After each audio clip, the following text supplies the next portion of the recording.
There must be a famine on somewhere, because we were just letting our midday meal go down when the vicar calls with some envelopes. Breezes in, anorak and running shoes, and he says, "I've always looked forward to coming to this house, Mrs. Whittaker." Thinks she's deaf, which she isn't.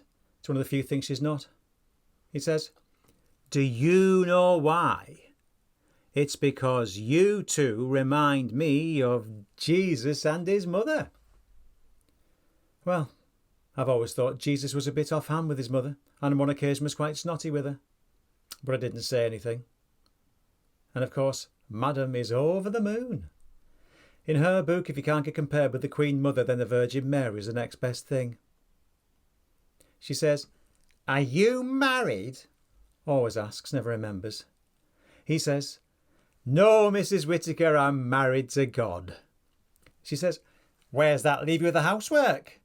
He says, "Well, I don't do as well as your Graham. He's got this place like a palace."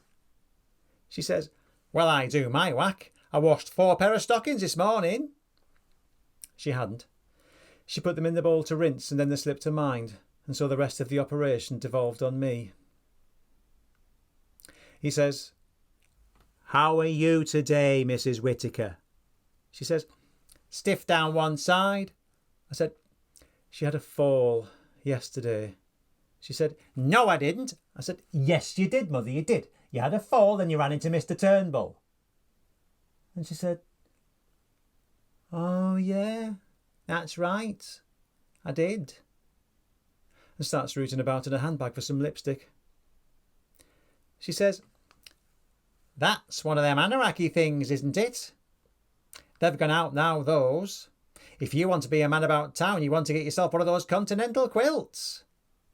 He says, "Oh." I said, "She means those quilted jackets." She says, "He knows what I mean. And what are those shoes?" He says, "They're training shoes, Mrs. Whittaker." She says, "Training for what? You're not fully qualified?"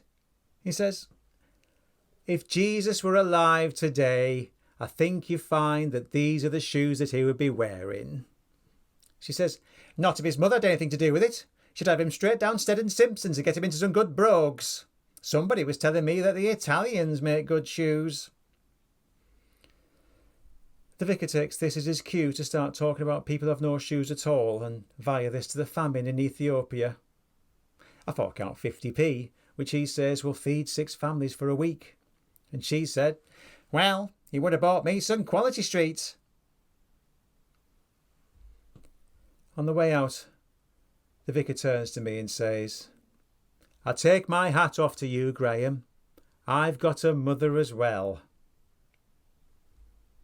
When I get back in, she says, "Vicar is more like the paper boy. How can you look up to somebody in bumps?" Just then there's a knock at the door. "Get down," she says. "He's back." Only it isn't. It's Mr. Turnbull.